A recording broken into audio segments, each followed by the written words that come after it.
Hello, hello. Last day. Saturn in Pisces. It's the last day.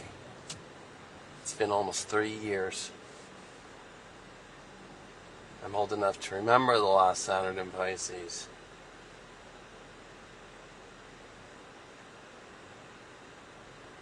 You know, I feel that Saturn actually is if you really want to relive things, Saturn. Jupiter sometimes, it's kind of more of an overall kind of there's an essence. But especially Jupiter 12th house transits when they return in your life. But I don't care what house it's in. Saturn brings up the last time it was there every fucking time. Like clockwork. Because that's what Saturn is. It's clockwork. It's clockwork. I look at my life and I go, damn, how in the hell is it so similar? It's kind of crazy. But on its own, Saturn at 29 Pisces is a big deal. But you add everything else we're about to go through. Fuck. It looks teeny in the scale of a rank that I've given in my own kind of ranking scale here. The conjunction with Neptune is already happening. I mean, we're within less than a degree. It's almost at. Well, if you actually take the midpoint right now of Saturn and Neptune, it is 0-0 Aries now. It just went there, I think, in the last day or two. So we're already at that 0 Aries point. But then there is just the factual elements that play in astrology of math of, Saturn's still in Pisces. But tomorrow, so for the Americas, it's the 13th. For me on the West Coast, it's at 4 something p.m., 7 p.m. Eastern time. And we're in Saturn Aries. Now, we came there last year in May. And Saturn was the one that actually was the weirdest of the planets last year. Because we saw Saturn it was May 26th, something like that, 24th. And then it came in Aries, and Neptune was there. Came so close. They were within less than half a degree of conjuncting, and didn't. They both stationed retrograde. And Saturn slipped back into Pisces first, then Neptune, and then Neptune was so close to being back in Aries again and went back in. So it's kind of weird that even all happened. But Saturn was the planet that we only got a little taste of. We had a bigger taste of Neptune in Aries than Saturn. But, I think this is going to be with the eclipse season about to pop off here, with Mercury that entered pre-shadow the other day on the North Node. Oh boy, are we in for the biggest show of our lives. And that, I think, is exciting.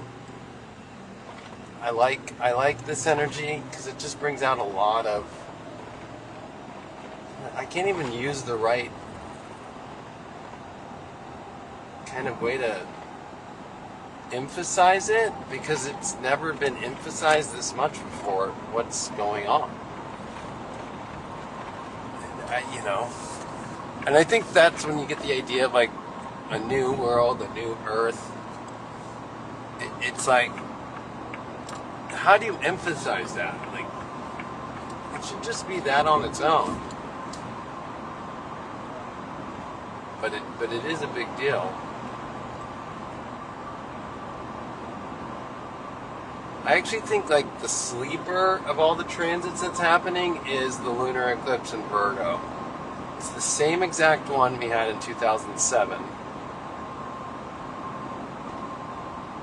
And when you start looking at even the last North Node solar eclipse in Aquarius that we had, that was 2008.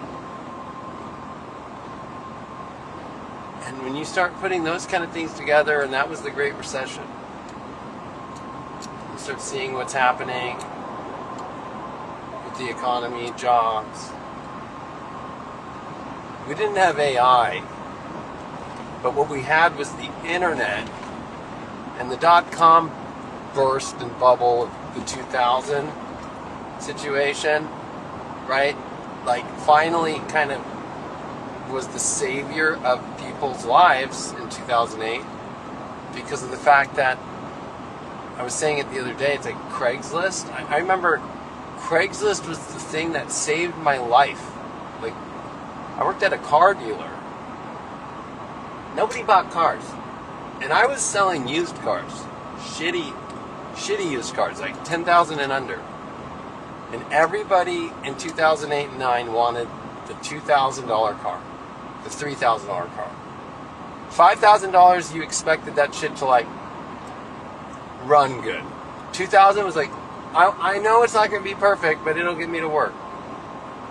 And to try and get people loans, because I was a used car salesman, but then I became a finance manager. It got to a point to where I couldn't get my paper. No bank would take the paper. So I was like running around LA, Orange County and begging banks to take the note. Like, hey, do this one for me. If if you need somebody with a better credit score next time or something that's like a guarantee, a good deal, like for you to make a lot of money, I'll let me pull that off.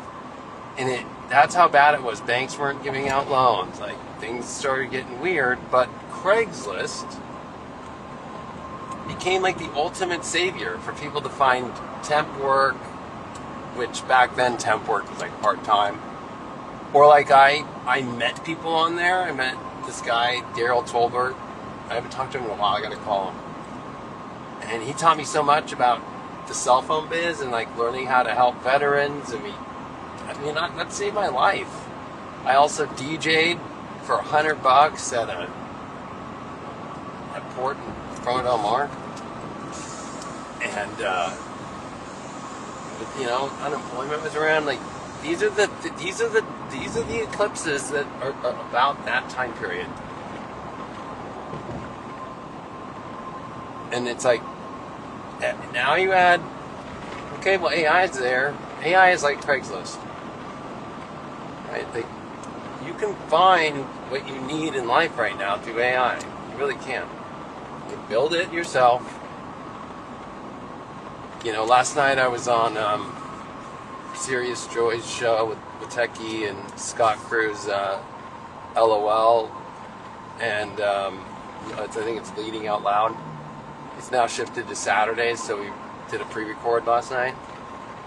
It was a really good show, and we talked a lot about this stuff. Of course, we talked about the Epstein stuff too, but it's like I've been trying to tell people now for so long, but I don't know, it's met with a lot of deaf ears, it's just a lot of people are triggered, but I'm a 5-1, so I'm going to trigger people without even knowing it. Like, why are you working that job when you could make whatever you want with AI and actually make more money? It's kind of interesting though, because like astrology's changed completely because of TikTok and Gen Z, right? But Gen Z is the one gen that's not into AI. Unless they're like a male and they know how to use a computer more than like sending emails, they actually know how to use a terminal, right? They actually know how to like code a little bit, then those Gen Z guys are like killing it. There's a couple Gen Z girls too that are making badass shit with AI. But it's kind of crazy. Millennials, Gen X, and baby boomers are all into AI. I don't know why people aren't. Hello, Saturn and Neptune and Aries, the positive is we can make these dreams come true. But you got to look at the true part of Saturn. So it's like, this is the platforms I've got you. You might not like it. Aries, everybody kind of always takes it so personal about themselves and what they do like. Aries is also what you don't like. And Saturn is the hard one, right? He's going to be like, you might not like AI, but that's the platform on which I'm going to help you do something that you want. A what? I wanted it to be this. Well, That's Saturn, right? There's going to be stuff that you don't want. But that's the way to go. That's the irony.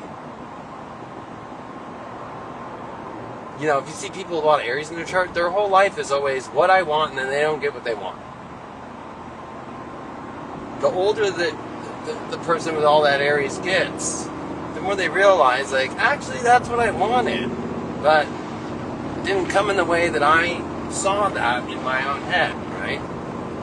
So, you know, Aries is a very simple sign. Very just directional, cardinal fire. It's a spark. So there's got to be something that lights you up. But sometimes that spark might be on the other side of where the actual point is and where you need to spark something. So like the idea might spark you. You already have put yourself in that idea. But, I'm going to have to do this or do that. Like a lot of people always wanted to be like TV famous or whatever back in the day. But you know, trust me, it's not fun. Like the only way I got on those shows is like, I'll never forget when I got my call back for ABC on True Beauty, and they're like, yeah, you made it out of 50,000 people, but there's 100 people on the callback. What? Yeah, we're only picking 10 people. We're going to pick like 5 people as backups in case any of you guys get sick or something, or we don't like you. So it's like, okay, so one now out of 50,000 people, I'm 1 out of 100 that might get picked for 10, and then 5. Am I going to be one of those people of 5 that won't be on the show, but will be a backup? So you're kind of close, and that kind of fucks with you because it's like, man, like, and you don't ever see any of the people either. They made sure you didn't see anybody when they flew you to Vegas and put you in a hotel for 3 days and psyche evaluated you and do STD check, all these crazy things. And then, you know, they kind of make you go through this really weird kind of thing to where when you finally meet with the executive producers and who's over directing and all that stuff, they really have kind of worn you down to get you to really show, are you good on camera? Plus they set up the set of like, whenever you watch reality shows, it's like those in-between takes of like real scenes that are happening when you're like giving your opinion about something. They set that up so that they have that to, you know, you're ready to go. Like, that's not how you kind of want to get to something. But, you know, Saturn and Aries to me is like, oh, I want this. I'm willing to go through the things that are the steps to get to that place. You just have to. Right? Like, if you take war, for example, you want to win the war, that's great, but there's going to be some losses. You're going to have to wear protection. You're going to have to wear shields. You're going to have to, in today's world, right? Like, the militaries are using fucking direct energy weapons. If you're on the opposing side, you don't want that, but if you want to win, okay, you gotta figure shit out. I think the most extreme, like, every sign, because it's a different modality and it's a different element that's always that we go into, yeah, there's a lot of kind of this extreme difference, right? There's a big difference in Taurus to Gemini, even though they're in the same season. The biggest changes, though, are always in the seasons. That's why whenever you're moving from Virgo to Libra, that's a big shift. That's a whole different energy. Same thing goes for Sag and Capricorn. Same thing goes for Gemini to Cancer. Although I always feel like Gemini to Cancer is not that big a deal. But Pisces to Aries, that's fucking like, we're on different playing fields. Completely. We're on a whole different playing field. That's a different world. Like, you're going from behind the curtain to in front of it. You're going from sensitive and emotional and compassionate to full-blown war. That's why this transition's so extreme. The end and the beginning. So it's a moment for people to kind of take this in big time.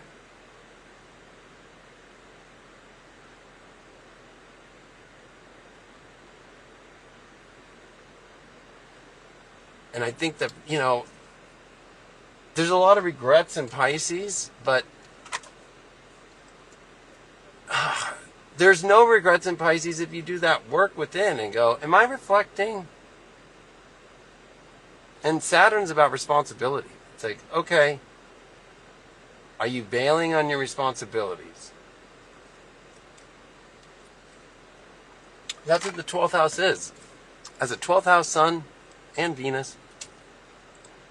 And I'm sure there might be people that are out there in this right now that have that. Oh boy, we learn young. We learn, the more that we become awake, we learn. The more you don't show up in life, or for God, or reflect, it's the worst feeling ever, because it's that inside that's like, there is nothing that fucked this up except me. I feel like the people I trust the most in life are 12th house suns, because they know 100%, that was my fucking issue. That's my, like you're never going to see a 12th house sun blame it on the world if they're conscious. They're going to take it on they're going to take that fucking hit, and they're going to admit their fault. The problem in this world today is, I can't believe, honestly, I thought about deleting my Instagram today, because I'm just like, all the feeds are now, or all the search thing, it's just literally people just like trying to have self-validation through the internet of like, I was done wrong, and I know the way for you to never be done wrong again, and I really want to validate myself and that I am this great person. It's really sad, because it's like, if you were to look at the feed, well, everybody's doing that, but in different areas. So, it's really weird to me, because it's so the end of Pisces. It's like, you're totally exposing yourself as like what you don't want to be in your life, like what you don't want to be responsible for, what you don't like, what you don't like it's like, who does that? Who puts out like, I am this and I'm doing that because of like this? Like, it's just so weird to me. I'm like, this is just like fucking weird. Like, where's the comedy? Where's just being real about things? Where's the not script? I hate fucking scripted shit. And people don't write scripts, but they're living their own script. Right? Pisces is fucking messy. Saturn's like, okay, get control of the mess by just going within and stay responsible on your spiritual duties. And that's what the last 3 years has been. Like, what has the universe brought you in the last 3 years? And that was the test. Be responsible. Don't do subconscious bullshit, and you'll be fine. Put God first. Like, are the choices you're making soul-based? Or are they, honestly, you kind of have to go backwards, Capricorn, when Saturn and Pluto met. Like, or are they for control because you're too afraid to surrender, right? Like, that's the big thing. And the biggest control grid of energy happened over the last 6 years. So like, what I think happened in that transit is it created people after being in the illusion of control, right? So people fell for COVID that were stupid, in my opinion. I don't feel bad saying that. I mean, I'm empathetic, though. I understand, like, they weren't maybe paying attention to the universe, so I get it. But, like, think about it. So they fell for the bullshit, and then what happens subconsciously is, I never want to be controlled. Are you being controlled? Like, I really feel like we're in a weird world right now where people are like, it's like, what you learn as a 12th houser is just such simple shit. It's just like, all I have to do in life to not have all these burdens and hurdles. It's very simple. I just need to stop trying to jump over them, and I just have to commit my life to being conscious and aware, and take some time. Is this good for my life spiritually? What's the best move spiritually here? That's the ticket. And so it's like, I feel like Aries is going to be, I'll be honest, there was a part of me at first kind of like, uh-oh, I think this is going to be the ego gone rampant, even though we've seen that in society. But I think there is going to be part of that that's just like there. But I think there is going to be with Neptune there pretty false, quick illusions, because Aries is fast. Just, nope, your illusion is not going to work here. And so with Saturn in there with Neptune, which that's what's crazy about Saturn-Neptune cycles, especially this one, like the whole Pisces cycle, they never met. But they were together the whole time. There was only a little gap, a couple months last year and a couple months, it's not even a couple weeks this year. So it's like total like 2.5 months or something. And then they come back together in Pisces and don't meet either. So that means that the whole Saturn Aries cycle, except for a little moment of it, well, actually, the whole Saturn Aries cycle does. When Saturn came in last year, Neptune was in Aries. Same thing again. The whole Saturn Aries cycle has Neptune the whole time. The same way that Saturn in Pisces, the whole cycle had Neptune the whole time, except for the little moment that we had from like the end of March, so all of April, and then 3 weeks into May, so it's like 7 weeks. That's what makes it wild, is Saturn will be with Neptune this whole Aries cycle. And so I think there's going to be a lot of more hurt on the other side for people who are in that place of, to me, it's like the ultimate spiritual bypass. Like, let me find any way I can in my life to not surrender to what is in my life here, what I have, what my duties are. This is Saturn. What my responsibilities are. Because that candy is so Aries, right? It's like, oh, my ego can have this, and it can look like that. And then the world is not going to look that way. So it's like, I don't, I mean, as an astrologer, it's like, I put out my 6 minutes of my big prediction video just yesterday because of what you're seeing with Mexico. And I'm telling people that there's going to be a big war with Mexico. Now, when I said all this stuff about 2020 and all that shit, I mean, every year I have to say the same thing. Like, when I say that the Democrat Party will end fucking and da-da-da, right? Like, people think I'm crazy for, a while, and then it happened, and, oh, I guess he's not that crazy. It's like, when I say we're going to be in a war with Mexico, we're going to be in a war with Mexico. Yes, Mexico will be sacrificed. Just like it was in the same Neptune and Aries, Pluto and Aquarius transit. When Spain took it over and killed all the Incans and killed all the fucking Aztecs and fucking wiped that whole place away and converted all of them into Catholics.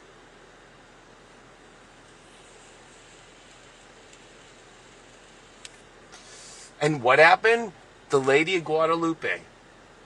Right? So, not the Virgin Mary. No.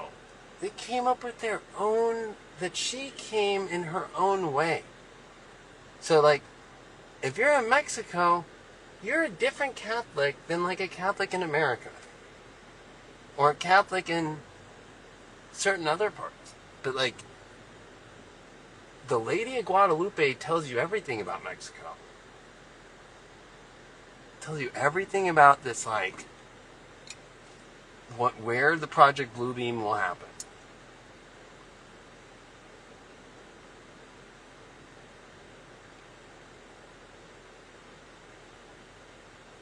And you're seeing it now. There's all these dig sites trying to say There's all this alien stuff there in Mexico.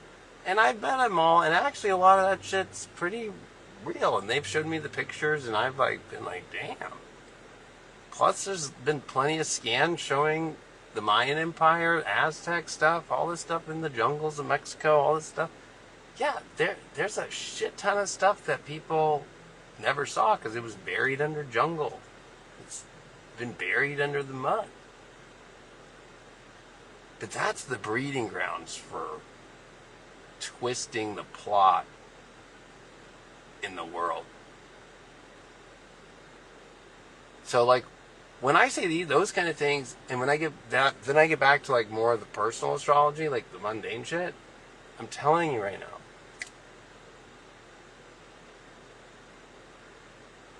there are no regrets in the 12th house if you do the work. When you get to the first house, it is like a new dawn. But you know, that's what's so weird about astrology is the first house is below the horizon. The 12th house is above the horizon. You can see it. What makes it hard with the 12th house is because if the sun in the morning comes up, if there's clouds, it can create haze, it can create fog. That's why the 12th house has a lot of weird mystery to it. But that's why it is the spiritual house, right? Because Horus has to rise in the morning, and the rising comes from the Egyptians.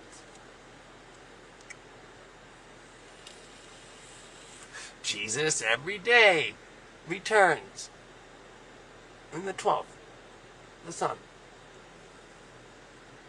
But I don't think people realize that, like, whenever you follow Saturn in somebody's chart, transit-wise, this is more of a Western astrology thing. There could be some Vedic. I don't know. I mean, with Vedic, you know, there's a lot of different systems in Vedic itself. But in Western, when Saturn's at your MC, at the top of the chart, you know, people always go, that's where I'm going to reach my peak. And yeah, it's usually completing things.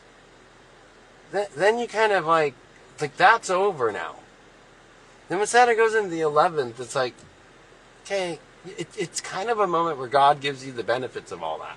And, okay, or friendships, and I'm kind of out there. Then the 12th comes, and like the friendships start kind of bleeding into these weird things. And then the first house starts showing up. But it's not there yet. It's kind of like, oh.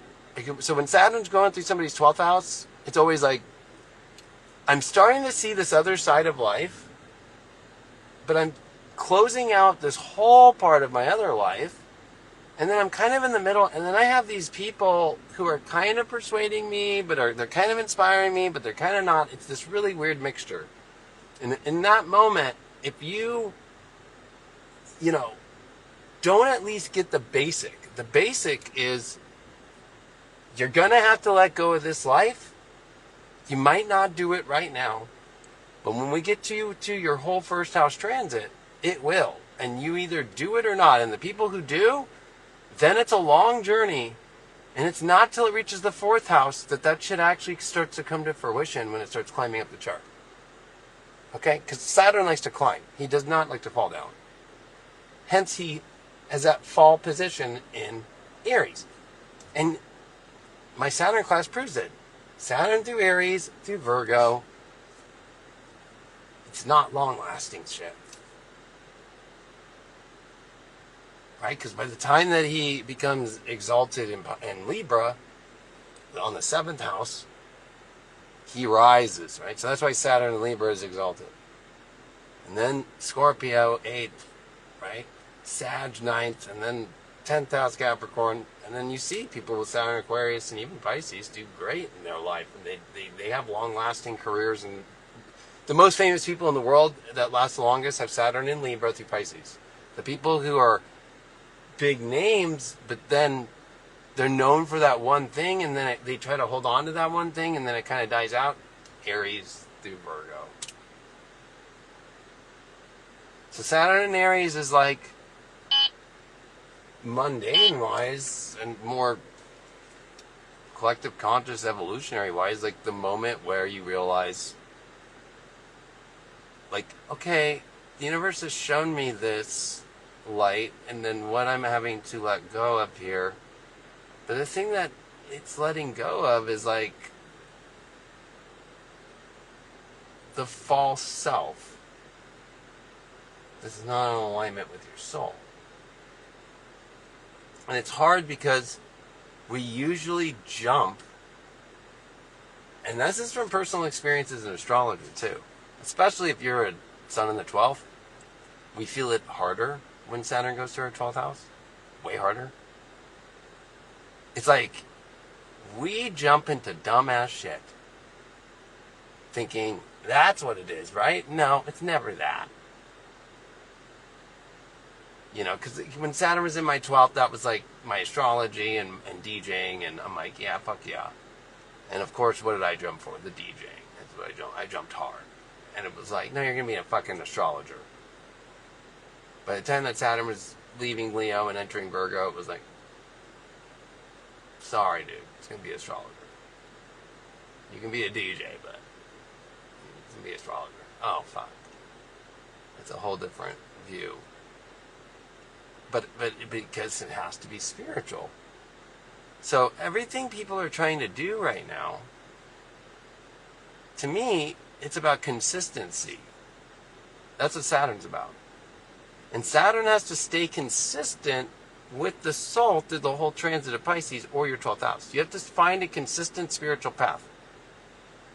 Because if you're going to go into Aries and you're just letting the ocean just bob you up and down, and then you're just flowing and inconsistent. I'm this, I'm that, I'm going to do this now, I'm doing that, I'm just shifting everywhere. But it's like this. Oh my God. Right? Then you come into the first house and you were like, well, I was over here, but then I was now over here. But now there's no consistency that was in that choice. And then the first house is a really hard place trying to identify, and it becomes kind of like a spiritual personality disorder where you're trying to, who am I? What am I going to be? And I think we're all going to have a little bit of that from the understanding of the way that the world is going to completely have to restructure, and it's not a fast restructure. It's more about watching all these structures fall as Saturn and Neptune. It reminds me of Inception, when Leonardo is at the bottom level with his wife, and they spend those 100 years in that dream world, and the cliffs and the erosion, and just watch it. So it's like this slow watching of the erosion of the world that we've already been in Pisces, but in Aries it just starts to just boom, boom. And so the identity that people have into the matrix gets like, sorry, especially think about Saturn, it's going to be jobs. Right? So it's like, oh, I'm going to go be this in life. Is that going to be around?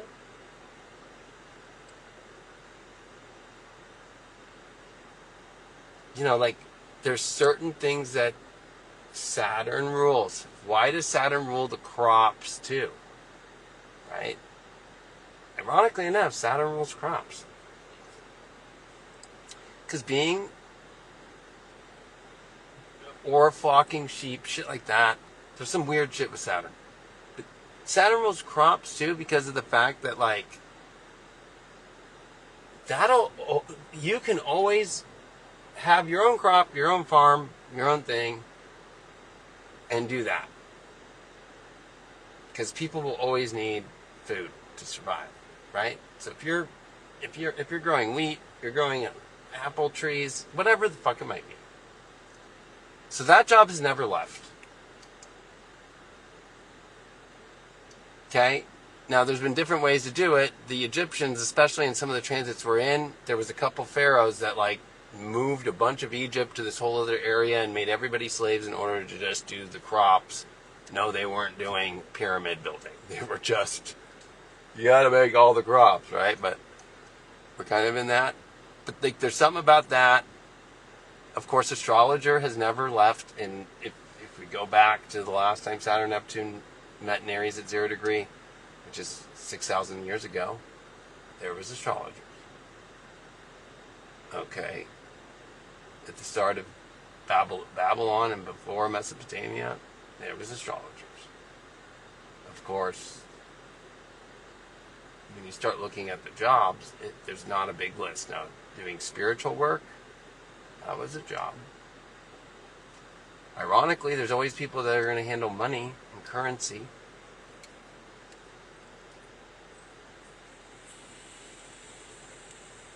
There's going to be people who always handle, like, different clothing and, like, different stuff like that. There's always going to need to be, you know, I'm using more of a newer, because going back into prehistory is really hard to find a lot of data. But we'll just use the term blacksmith. There's always going to need to be a blacksmith, even though that's in America today, Western world. Like, you know, it's the last remaining people who have like a car shop that will custom do something and cut metal and weld and do shit like that. Not a lot of people do that shit no more. They're out there though. Those people will make it through this. But like a majority of the things that are here are not. And so that's going to put people into a mental health crisis of a personality disorder. Because they're not going to know how to relate. They're not going to know how to, like... Saturn and Neptune is a weird alchemy, right? Like, it's iron that is being... It's like rust. Because Neptune... having the ocean, right? And they always say iron. Oh, iron can withstand and it can have rust, right? So like, it's actually like you have to galvanize steel in order for it to not be rust. Because if you just take normal steel and you put it in the ocean, it becomes a rust fest quick. But nothing survives, okay, the ocean. Right, go look at the Titanic right now. Like, motherfucker, every decade they go look at the Titanic, it's getting more and worse. So, like, the ocean, the acidic aspect of it eats things away. So no matter whatever the structure is that Saturn comes into Neptune with, it's meeting that like rust. And you could say it'll be there forever, but okay. Trust me, I've had plenty of trailers. I race jet skis. Yeah, I mean, I'll never forget how many times I've bought a brand new trailer, and I'm like, yeah, this shit's badass. And then I do an ocean race, and it's like 2 years later, I'm like, this motherfucker's already rusting here. And then oh, fuck, you know, it's like, I got in your trailer. Fucking too much rust. I don't want to deal with that right now. Rust catches up quick. Or people who are on the East Coast who have cars that are made out of steel, and the salt that they put on the roads, they need the salt. But boy, somebody who drives a lot on the East Coast, when they go to sell their car, yeah, go look in the undercarriage of that car. That's what Saturn and Neptune is. And so when it comes to this world right now, is your soul really buying this egoic kind of like, no, we're going to just get through this and maintain this world?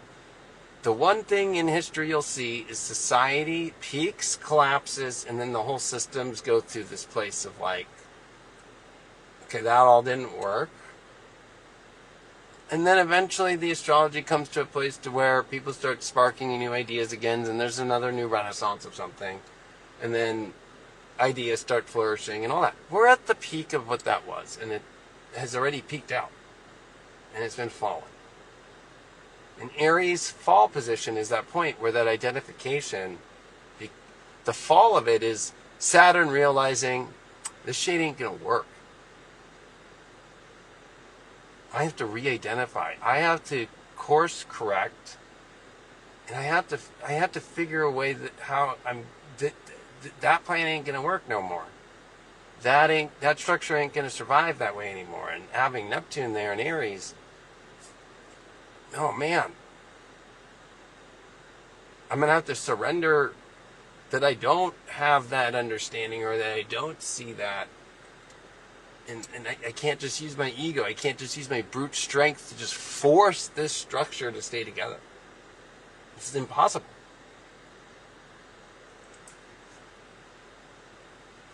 I think it's been the lesson of Saturn and Pisces, especially if you were aware to see it's about to meet with Neptune. It's going to go and be with Neptune through the whole Aries transit. Like, the whole lesson was to just not try and force everything. Because it's already going to be eroding away, and you want to have all that you can hold on to spiritually in your life that's good, because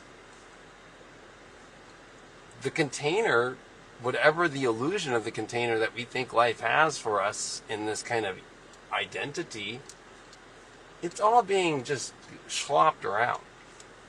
And it's not, and it's all going to be so rusted out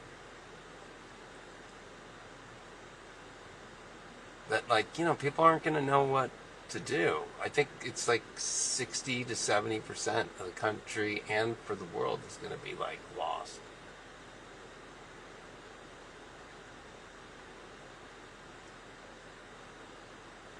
And that kind of brings me back to the loop of like these eclipses. These are the eclipses that brought on the recession, the Great Recession.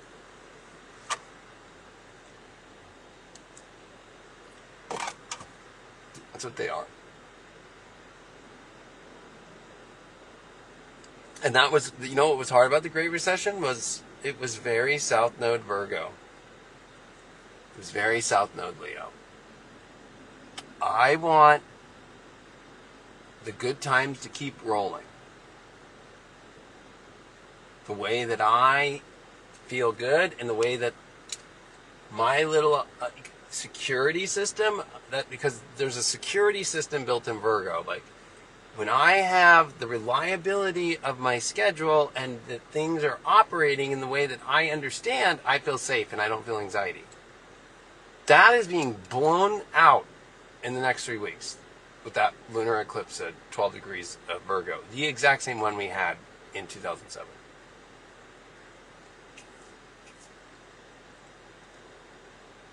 Because the writing was on the wall for the recession. People just didn't want to admit it. I'll never forget. Especially because, I was 21 going 22 and then 23 during it. And I had been working for years, like 3 years. And I was making good money, but I was in boats. And boats, by 2006, people were getting their boats repoed. Everybody that took out their second mortgages and shit were fucking out of money because they used it to go buy a boat. So, like, luxury items, Rolexes, Mercedes, BMW dealers, they were the first people to take. They knew before everyone else. Go look it right now. Go talk to if you know somebody who works at a BMW, a Mercedes dealer. Audi doesn't count because that shit's cheap. It's a fucking Volkswagen with lipstick. It's a Jetta with fucking lipstick. They ain't selling. My fucking phone is you know how you know when somebody like me has owned a lot of cars? When I have fucking salesmen calling me or texting me new vehicles and forgetting when I'm like, dude, I can't buy any cars right now. I'm sorry. I told you that 2 weeks ago. And they forget. And being an ex-car salesman, that's when it's bad. And I talked to a Mercedes guy the other day. He's like, dude, this is the worst it's been. He's like, it feels like 2008. I'm like, yeah, dude. That's what's coming. So it's the luxury items that go first. Look at Bitcoin. Why did everybody dump it? They need cash. They need money. They need to move their shit. The debt crisis is bad. It's always a debt crisis. World War II, Uranus and Taurus, right at these degrees. Same debt to GDP ratio. Go look it up. 1939, 1940, go look at what the fucking what Roosevelt did and all the money, and then it all went to the military. He didn't care about the debt. The country didn't give a fuck about the debt because it knew we're going to go into this World War II and we're going to take advantage of it. And they did. Right? The USSR teamed up with America to take over Germany. What's crazy is our response to Japan that hit us was minimal. We saved the Japan shit. Like the big quest for World War II, it was Japan who hit us. Japan never allied with Germany in one battle in World War II. Not one. There was not one battle where the Germans and the Japanese teamed up together and went after the Allies. Never once. But why did we send millions of Americans to Europe? And we just sent guys on boats down to keep the Pacific at bay until we had some atom bombs. We didn't want anything from Japan. There was nothing there. They were willing to bomb it. They didn't want to bomb Germany.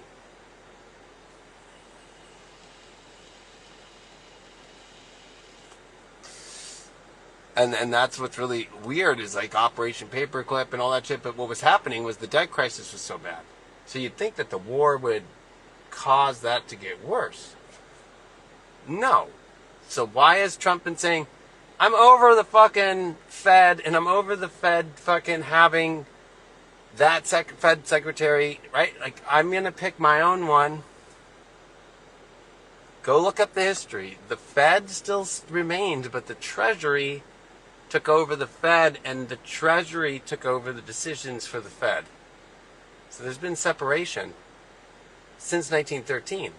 But the only time that they worked together in such a cohesive way was in the same situation we're in right now. And that's what you're starting to see is the lines blur between Treasury and Fed. Right? And that's why you saw under the Biden administration, like, they were using T-bills, just cash, quick. Right? I don't know if you just saw, but it was, I forgot which company. Oh, it was Google. Just did a whole entire, like, multi-billion-dollar bond fucking buy and to sell bonds. Like, what? Like, what? Bonds? So everybody's like, crypto. That's what starts happening, is now it's all going to go to bond world. Saturn, Aries. Treasury notes. Like, the U.S. government put out war bonds. If you want to support, right, you can't go into the war, you could at least buy some war bonds. But what's really crazy about the whole situation is the Treasury takes over and they bring the interest rates down to negative. Negative.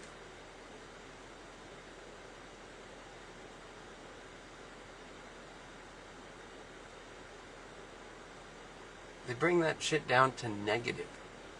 Which you might go, how is that possible? When you print your own money, you can do whatever the fuck you want. And so the whole entire war, the Treasury was running the show. And that's what Scott Disick is, the Treasury Secretary's already, you can already see how he's lined that all up.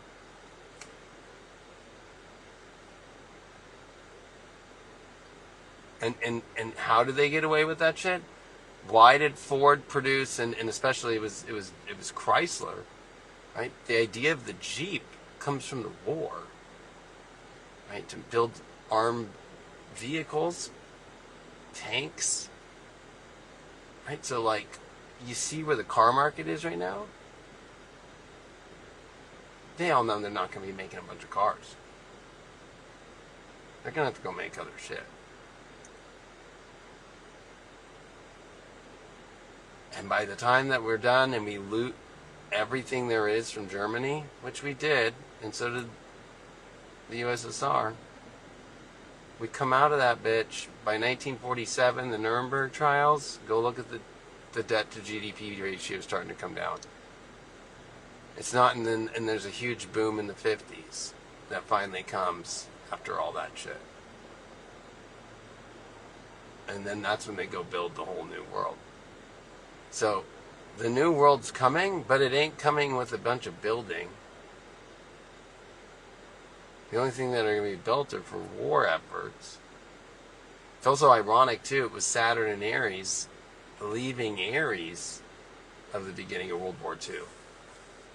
So we have Uranus and Gemini coming our fourth turning, but then on top of it, it was all the events that happened with Saturn and Aries. And we've already seen Saturn and Aries and all these crazy things all flare up with it. Now it's coming back in. Now we got Neptune there, and that's Civil War. And you got Pluto on Aquarius. You're getting every American war. You're getting the fourth turning to bring it all together. And it's an empire at its last-ditch effort to stay alive. And really, if you look around the world right now, that's what's happening on every level of every. There is no country that's right now just sitting happy. Japan's in the worst case scenario it's ever been with its own currency. You're seeing that in the EU. The smallest investments into the EU was 2025. The biggest investment was a $10 billion investment in the whole entire EU. So this becomes a world that I will do anything to survive. And when you add a Venus retrograde in Scorpio this year, so like I know the recession, the Great Recession, they like to look at the 2008 and the fall of the big banks that were doing the lendings and the mortgages, right? Lehman Brothers, all that shit. Go look at 2010. The real deep recession was 2010 into 2011 under Obama, because all the money got printed and Craigslist was where you found a job back then, and the unemployment extensions had run out, and it was a Venus retrograde in Scorpio. 2010. 2018, Venus retrograde Scorpio was a very interesting moment, because that was where it's like, look at the economy is booming. The stock market had reached its highest. Rates were fucking 0.9, like 1%. You could buy, I had business loans then, I could get a 5-year. You can't get that anymore. It's all 2-year, because the way that money works is like, well, what is the Fed allowing out? 2-year notes. They don't give out 5-year notes right now in business loans. Unless you go through SBA or something like that, and that's all been weird. It's 2-year notes, max. They want to do 1-year notes on most things. The 1 and 2 year, go look at the interest rates of all that shit. That's what you have to pay attention to. And like, we're in a situation when they're at desperation. Like, we need to recoup that money within in a year. We need to recoup that money within 2 years. Like, when you go buy a car and it's through them, they're pushing them to 7 years, right? But that's their own money. That's their own bank. That's not a treasury thing. That's not a Fed thing.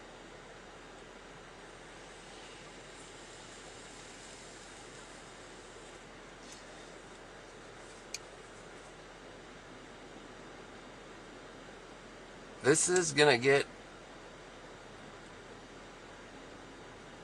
hard for people who can't let go of the ego of the world they want it to look like.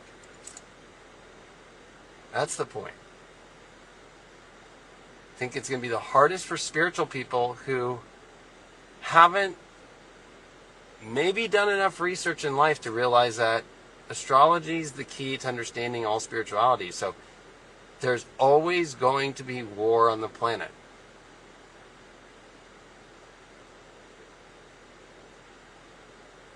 right? The illusion of constant peace.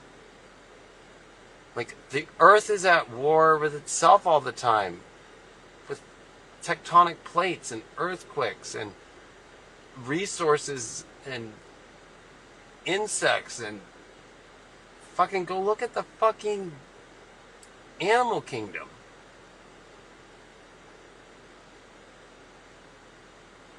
There is no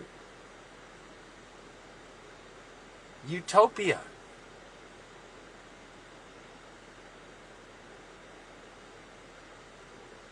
We lived the idea of it, and it created PDF.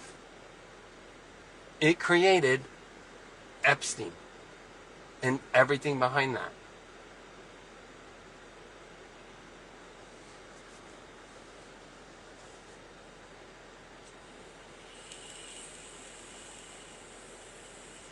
You think there was some PDF ring going around during World War II? No, there was Holocaust shit. It switches pretty crazy. Right? So Saturn in Pisces has taught us at the end here, there's fucking deep ass creep balls. Yes, and there's always gonna be. And there's corruption, because the old Saturn Pisces, especially 1500s astrology, especially Nostradamus, John Dee, the staple of the transit of Saturn and Pisces for world events at that astrological teachings at that time was corruption. And if you follow the biggest events in history, with big shit moving from Pisces to Aries, it's always a big corruption that creates the war, and it creates the frustration, and it creates the problems that create the war. Saturn, the other issue of why it falls is that Saturn likes to own land. Who's the owner of the land is what Saturn is. The title and the deed, Saturn, right? The court system itself. The judicial system and the judging of it and the laws sit in Libra. But the actual system itself, the maritime law, actually going all the way back to every doctrine you want to use, okay, it's Capricorn. So when it comes into Aries, what's scary for Saturn is when invasions happen and when wars happen, am I going to lose control of my land ownership and my system by another invading force that's going to change every part of that system? The only thing that disrupts Saturn is Aries, because warriors can come in. Good example is Rome, the fall of Rome by the Goths in 410 AD, right? That's like Rome fully falling, and that's just less than 100 years after Rome reshaped itself and created Christianity out of a fucking story. Okay? And dropped paganism, but still allowed it. And then, ironically enough, a bunch of pagan Goths took it over. And the Catholic Church doesn't really sprout up till Charlemagne in 800.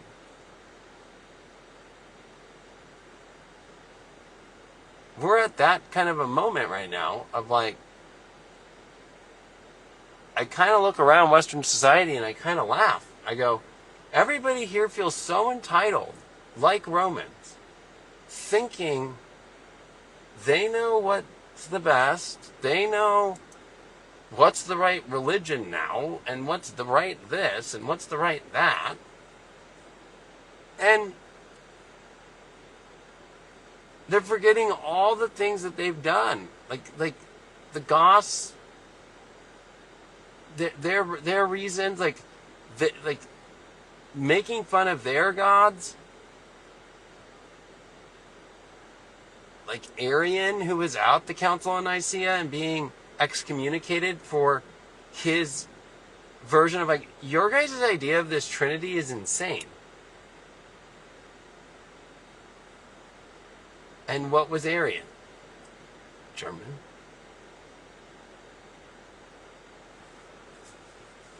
Or less than 100 years later, people that followed Arian in his ways and the Goths invade Rome. America's done too many things. It's gone into other countries, tried to reset everybody's governments. That's why Saturn and Aries is at fault. Because it's like Saturn trips the fuck out. Like, who's going to try and now overtake and redefine how my system works? Because if, like, let's say a country invades another country, the laws change. Iraq's a great example. When we did Operation Desert Storm, it was like, let's kick them out of Kuwait. Okay, we did that. Go back to Iraq. Operation Iraqi Freedom was, we are going to pull out Saddam Hussein and his family, and we're going to replace it with a democratic system that the Americans rule. And so every law changed there, the way everything works. Has it been successful?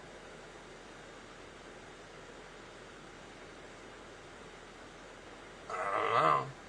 Over 1 million Iraqi civilians dead.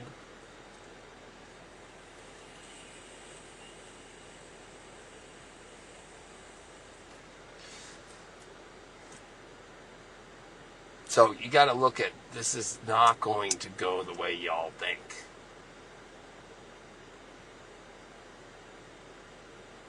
The more you attach to your ego and how you want it to look, then you're going to get a big beat down. Sit in the back and show up spiritually. And being, to take from the Mayans, I'm going to end it with this, that a warrior was not a warrior of war. A warrior was a warrior that spoke truth and understood truth.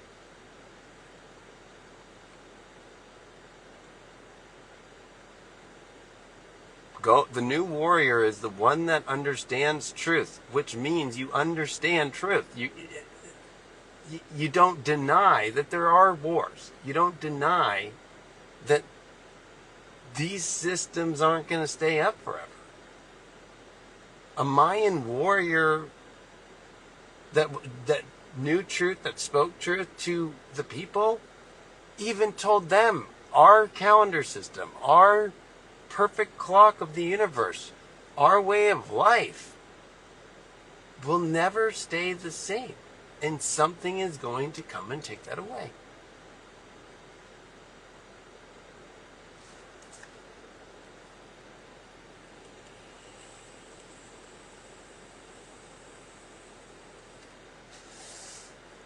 If you look at history, and if you look at the Incan Empire, and you look at the Aztecs, and you look at that in the same transit we're in now, it's like, who in the fuck are these Spanish people?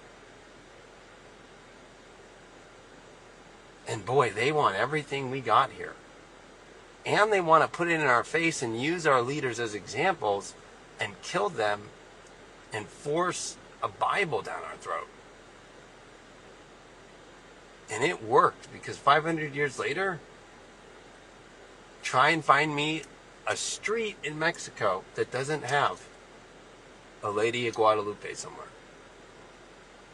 A Catholic, cross, true cross with Jesus fucking full up in stigmata mode. Like, okay?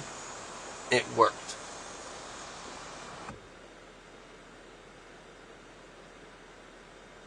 It took away all their knowledge. Spain took everything The Vatican just sits on all that info. The obsidian that John Dee used to talk to spirits came from there.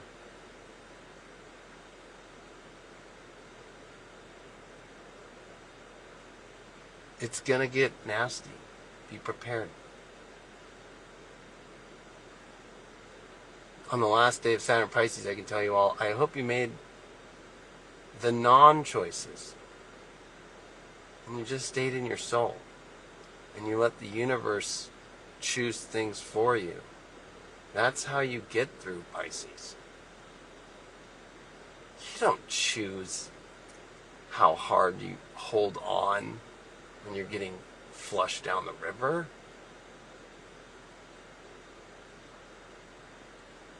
You go with the flow. You don't determine the flow.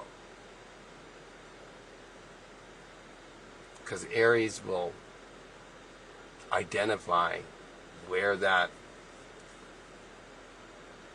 illusion of control and whatever the illusion of the choice that you thought you made in your life, where it's going to put you.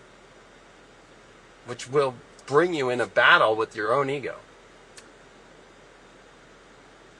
So like, people are going to be battling their own egos. What I see on social media, especially since this whole Saturn-Neptune retrograde came back into Pisces, the content is, let me validate all of my stuff I don't want to face. And find every way to push it on the blame outside of myself. So now you got to go meet yourself that's going to go to battle with you. If you've been that person. Like, it will not go any way you want it to go. You're going to have to go face the battle. If you've just been like, I know I'm doing my spiritual thing, it's just simple, I'm going with this flow, I'm doing what God has told me to do here, and I'm not making the choices, you're going to be fine. Because you're not going to go get in a battle with your ego because you're like, I didn't try and be like, no, I don't want this, I don't want that. It's like, that's not what Saturn in Pisces is about, or Saturn the 12th. You don't have a choice.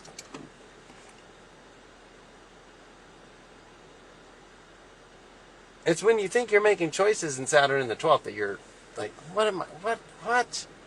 You make the wrong choice every time.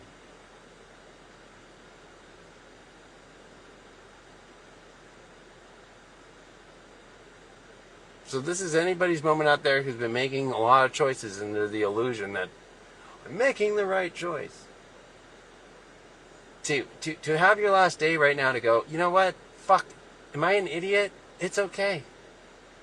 How do you repair that within yourself? How do you prepare yourself to not have to go into battle with your own ego? Because that ego is going to be like, you promised this shit.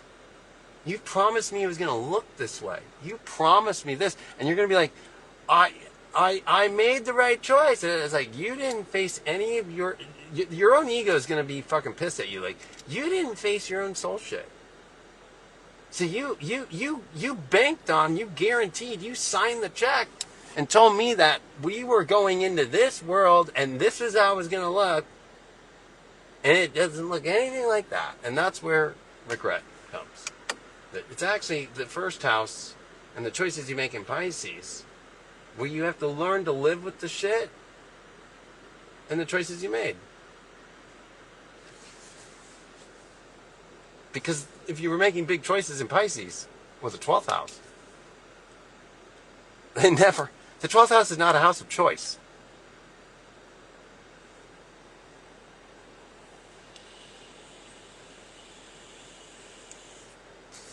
Not a house of choice. Go look up your chart and tell me when you made some big choice in your life in the 12th house with Saturn there that it fucking went exactly to plan. It never does.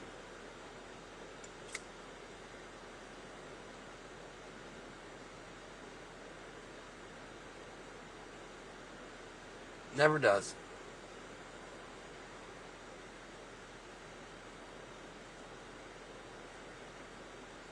It's not until the whole first house transit by the end of it, when you get to the second house, and then it's like, okay, now you've made the choice. Okay. And you want to see those things through. Because then the second house, Taurus, when we get to Saturn Taurus, that'll be like, okay, you'll do everything to sustain it. But everybody has the not everybody, but the people who are speaking the loudest on social media to validate shit that's like, why are you even saying that shit on the internet? Like, what the fuck? That's the shit where it's like, okay, you want to sustain that? I'm like, no. It's an identity thing. It's like, you're trying to identify your soul, and the 12th house is quiet. Pisces is quiet. Because when you're wise, you don't have to say a million things about it all. You're reflecting. And, now you're going to see people in battle. You're going to just watch somebody walking down the street, and they're going to be frustrated. And you'll be like, I can tell you right now what it is. You don't even need to know what the situation is. They made choices in Pisces. Their ego is unhappy because it's nowhere near what their soul was trying to control in their life. And they're in battle with that ego that's like, it's not here. What are you going to be now, motherfucker? I don't know. And then I'm too good to admit my faults and do all the shit that I did wrong. And that's where it becomes shit show. And you're going to see most of the world go through that. That's my Saturn Neptune 29 degree. Last degree of your 12th house. Collectively. And especially the irony of everything coming on to the North Node that happens to be the Draconic North Node for everybody. You got to look at your own Draconic North Node. That means it's just the house that you already have your North Node in. And what house does that North Node sit in? Like, that's where you'll learn your great lessons, and it truly is the way that you do get to your destiny. It's like by staying on that path, and then you have to look at the sign. Right? So, I hope that helped people, and I think anything can be reversed that's negative. So when we get to Saturn Aries and Neptune Aries, it's like if you're going to start having those internal battles with your ego, like it's going to be mad at you. That's when you just tell your ego, "I'm sorry, I fucked up. Can you forgive me? And let's go try and make this better in my life, in our lives, because like it's obviously not going to go that way." And it's kind of funny. Saturn 12th house transits really don't show themselves till the first house. Because there's always the carryover. There's still a part that hasn't been let go. And the first house has to fully make the cut. Right? Like, that's when we make the cut. And that's when we go to that new area. That's when the 12th house shit's realized. And we reflect back. Because you have to be out of that house to reflect back. You can't be, while Saturn's in Pisces, be like, oh yeah, I'm reflected and I know exactly what the future is going to look like. Because you can never know what that looks like until you're able to be in that present in the first, to look backwards in time and be like, I made that choice, right? So the choices people have made in Pisces really won't be understood till Aries, and won't be understood till we get deep into it, and won't be understood until Jupiter in Cancer is direct, and especially it comes into Leo, and we start to see by July the alignment of all alignments that you can reflect back, and that'll be a huge still ego moment. And it'll be like, did you choose love? Did you choose, like, Leo's going to get its final, well, it's going to get its big full show moment for the first time in most of our lives here. It's always been squared by some hard aspect, whether it was the 80s, Pluto and Scorpio, whether it was the beginning of the 2000s, especially with like Uranus when it was in Aquarius. It's like Saturn, Jupiter in Aquarius. I mean, there's so much that I could go on for days with this. Neptune in Aquarius. Again, like it's never had a moment of just like, yo, motherfuckers, choose love. And that's why there's been the loss of love, people thinking love doesn't exist anymore. It's because people are afraid to choose loyalty to themselves and to every choice they make in their life. Full loyalty to it. You gotta love it. So people go, how do you still do what you do and still love it? Because I'm a Leo. I love it. I love astrology. I love doing it. I love being creative. I'll never give up.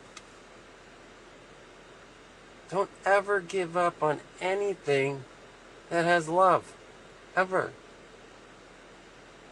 But a lot of people find every excuse there is in the world to give up.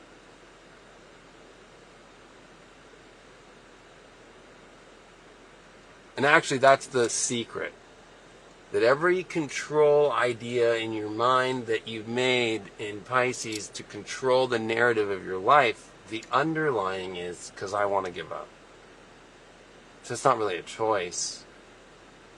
It's I'm taking the back door. I don't want to do this. I don't want to have to hold that. Let me just take the sideshow. I don't want to have to be on stage and actually show myself. It's like people who get like stage fright and don't do it, right?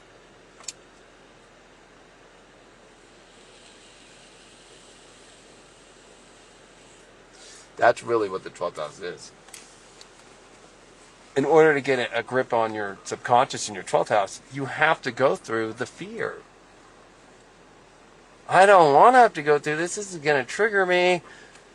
This is this. Okay, fuck it. I'm going to stay with it. And then, okay, every 12th house has to go there. Oh, fuck. I stayed with it. I didn't give up. And, oh, shit. It wasn't that bad. I think a lot of people are going to be reflecting like, it wasn't that bad. Because Aries, that's where the battles happen. Peace.